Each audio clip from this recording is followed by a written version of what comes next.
Minister of Education Adamu says Nigeria will need 1 trillion naira annually if the government must fulfill its campaign promises on education. Adamu was speaking at a special retreat of the Federal Executive Council on Education, where he called for a state of emergency in education. The Education Minister maintains that it is necessary for a radical change in the sector, adding that getting education right will have a direct impact on national life. Well, for more on this, we have with us in the studio Public Affairs Analyst Owolabi Falana. Many thanks for your time, Owolabi.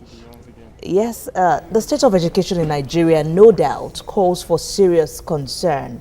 And with this latest from the minister saying 1 trillion naira is what is needed annually, we are not even anywhere near it with the latest allocation to education in the 2018 budget. But the first question I would want you to answer is, he says what is needed is vastly improved funding accompanied by a strong political will. I've listened to many educators and they do not agree with this, that funding is even the problem. That because whenever there is an allocation to education, it does not get to the right quarters. What's your take? I think the problem in the educational sector in Nigeria is ubiquitous. So what I mean is that you find the problem across the board in Nigeria. So why am people saying it's not only funding? I also agree, because if you look at it, at some point you have the budgetary allocation for education will get to like 10%. At some point you go down to 7%. That is where the issue of political will comes in. Then additionally, what about the regulations we set ourselves? We have the National Assembly making laws. Are we following up with those laws? What about, do we even have a minimum Nigerian educational standard? No. We are losing a lot of money to places like Ghana, UK. In UK now, they have 18,000 Nigerian students there. Okay, with an average of £10,000 on a yearly basis, that is 180 million pounds. We are losing to UK. In US, they have at least 10,000 Nigerian students with an average spending tuition per year of $10,000. We are talking about $100 million. You know, that is close to 40 billion naira on a yearly basis. So we have to look at the regulations. Do we even have a minimum standard? Because Nigerian certificates are getting untenable in all other places of the world. So apart from funding or political will, what about the regulatory aspect of it? So we exactly. Also I'm happy you're talking about standard here, because if we're going to look at, yes, with an estimated 13.2 million children out of school at the moment, yes, coupled with the fact that we have unqualified teachers, we have illiteracy, the high illiteracy level in the education system. But let's look at the issue of competency. It's already gaining grounds, or most talked about controversial issue, especially with the one in Kaduna. Aside, yes, funding is very critical for getting our teachers trained and all that. I know in the past we've had qualified teachers, but what is really the issue now is the issue of unqualified, competent teachers. Would you support the move by the Kaduna State Governor? Yes, I will support the move by Kaduna State Governor, because that's where the issue of political will comes in. They claim, in quotes, that the former governor actually employed people who are his surrogates or political party members and all that, just give them the employment, you know, in marks, just to be in the state teaching service. So that's where the issue of regulation comes in.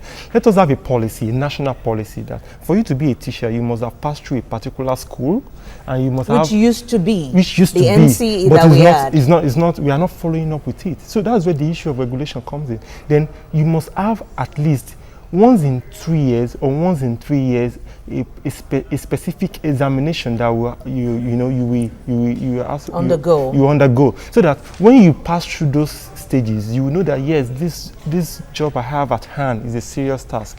So because don't forget that when we miss the primary education, that's where a lot of Nigerians, they have to go through a kind of a remedial studies when they go to other places in the world to school, because the standard is not matching up with what is attainable in other exactly. places. If the funding, or if the funds, or if the budgetary allocations actually trickle down we would be able to train and retrain the teachers, and we'll have a better society for it. But let's look at what was allocated to education. 7.4%. That is a mega sum of the total allocation 2018 appropriation, but and it's way below what the UN recommends, 26%. But it seems the president is just waking up to realities, saying the death in education is really of serious concern.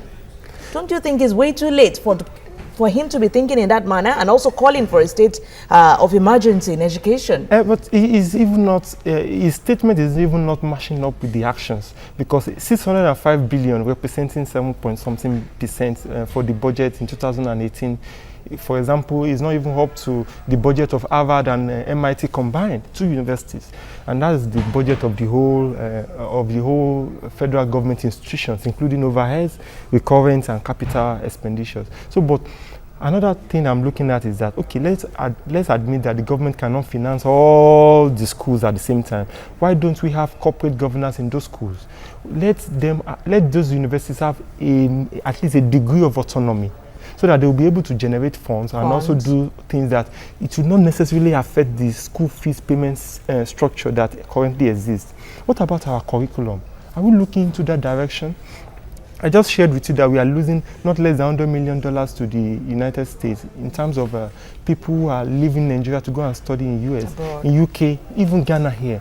What about if we actually work on our regulatory framework, curriculum, because our curriculum is not even in line with the next economy, because what we have now is what is obtainable in the 70s, and we are producing graduates who are not fit for the current situation, I mean the ecosystem, to actually push Nigeria forward. So if you look at those critical things, you will discover that a lot of people will have their kids school here. We have more money from that. We have more people who invest in the private investors. We have more, we will tax them, get more money from that.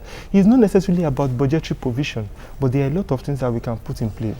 Yes, one would have thought that politics is actually was playing out or was affecting the education system. But back in those days, we had the public schools that were functioning, even before the private schools started springing up. Now, one question that I would want to ask you, do you think there is hope for the education sector in Nigeria? I'm seeing some flashes, here and there, because look at what Sokoto State Governor did yesterday, mobilizing 1.5 million young kids to go to school. But I think I'm seeing all those things coming, a kind of consciousness coming up in the northern Nigeria now. Look at what the Kaduna State Governor is doing. The largest chunk of the budgetary allocations actually goes to education in Katsina as well, because if you look at it, 80% of the over 13 million kids who are out of school in Nigeria are from the north. So if we actually settle that aspect of it, like getting more northern kids, northern people back to school, then looking at the payment structure. I'm talking about the motivation for teachers is very important, because 18,000 minimum wage cannot actually take you home. If you look at the curriculum as well, the regulatory aspect of it.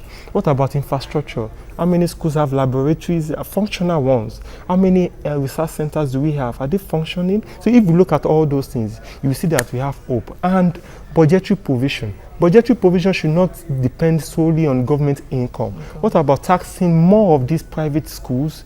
Even the private schools, are we regulating them? What is the minimum standard for setting up private schools in Nigeria? So we need to look into all that. Then I think there is hope. All right, there is hope. I'm happy to hear that from you. We have to leave it at that. Owolabi Falana, public affairs analyst, thank you for coming on the news. It's my pleasure once again.